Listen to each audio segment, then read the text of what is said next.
Every passing minute is another chance to turn it all around.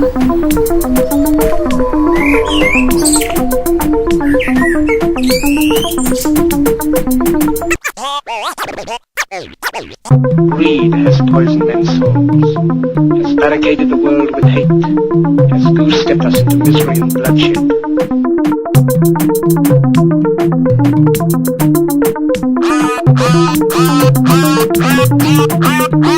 The moral to be drawn from this dangerous nightmare situation is a simple one.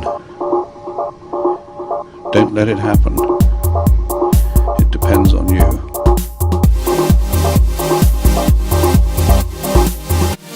I think hatred is wasted energy.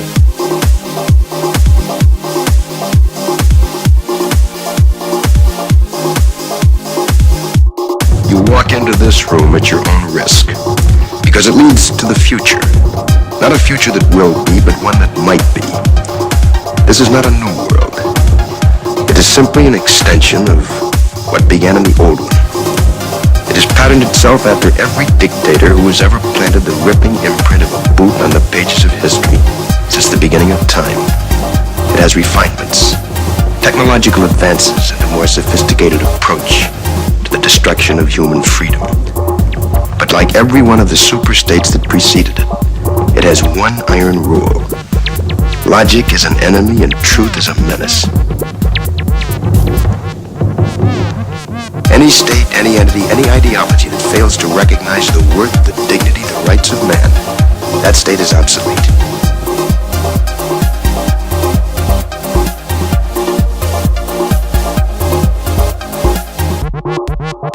We all want to help one another. Human beings are like that. We want to live by each other's happiness, not by each other's misery.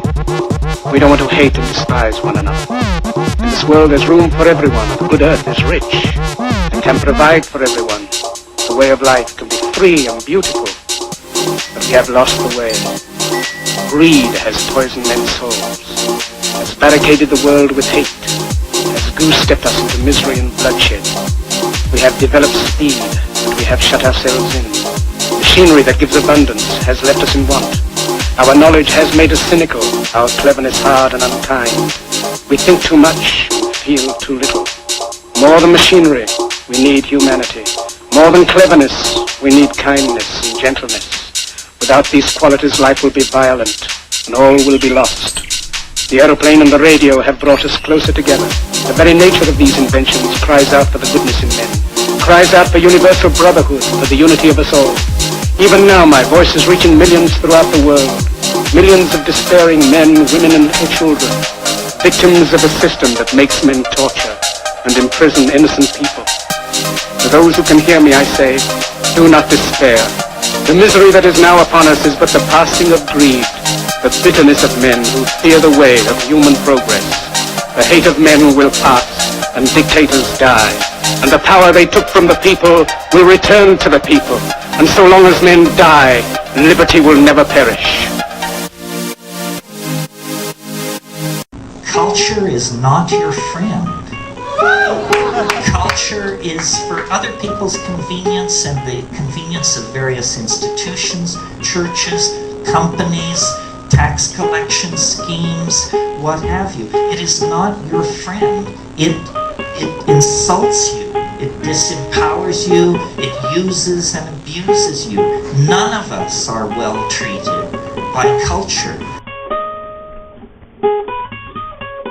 Yet we glorify, the creative potential of the individual, the rights of the individual. We understand the felt presence of experience is what is most important, but the culture is a perversion. It fetishizes objects, it creates consumer mania, it preaches endless forms of false happiness, endless forms of false understanding in the form of squirrely religions and silly cults.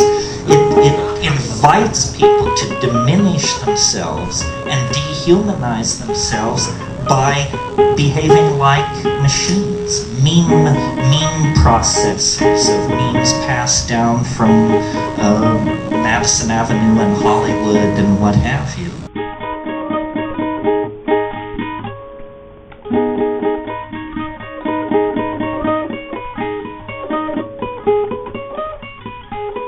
How do we fight back? It's a question worth answering.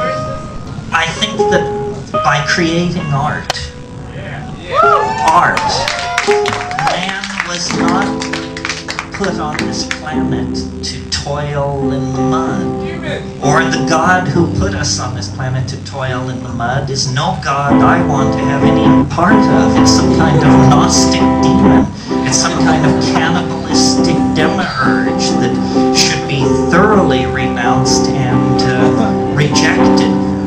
By putting the art pedal to the metal, we really, I think, maximize our humanism and become much more necessary and incomprehensible to the machines. The artist's hand holds a spiritual tool of evolutionary vision, and every creative act empowers every other creative act. You know, the painter channels the creative force into the artifact, and this artifact then becomes a battery ready to zap a viewer into a new way of seeing the world. Planetary consciousness becomes cosmic consciousness through human consciousness. 1.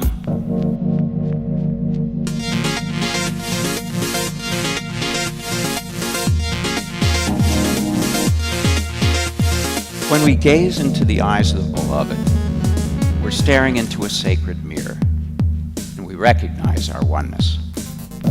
Cosmic creativity. Art is an echo of the creative force that birthed the galaxies. Creativity is the way that the cosmos evolves and communicates with itself.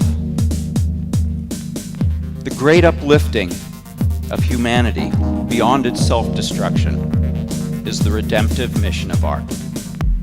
Thank you. It was beauty killed the beast.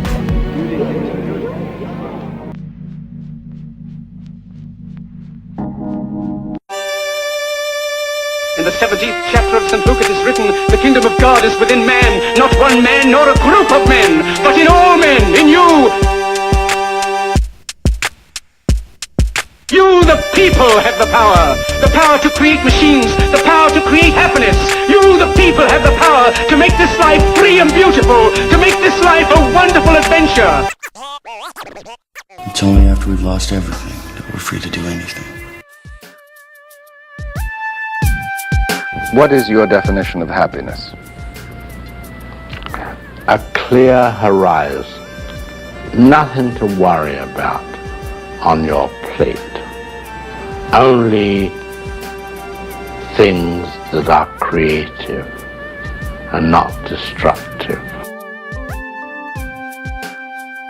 Every thought we think and every word we speak is creating our future.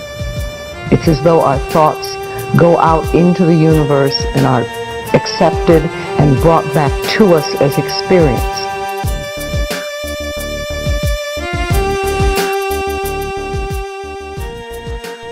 In our world, there will be no emotions except fear, rage, triumph and self-abasement. The sex instinct will be eradicated. We shall abolish the orgasm. There will be no loyalty except loyalty to the party. But always there will be the intoxication of power. Always, at every moment, there will be the thrill of victory. The sensation of trampling on an enemy who is helpless. If you want a picture of the future, imagine a boot stamping on a human face forever. The moral to be drawn from this dangerous nightmare situation is a simple one. Don't let it happen.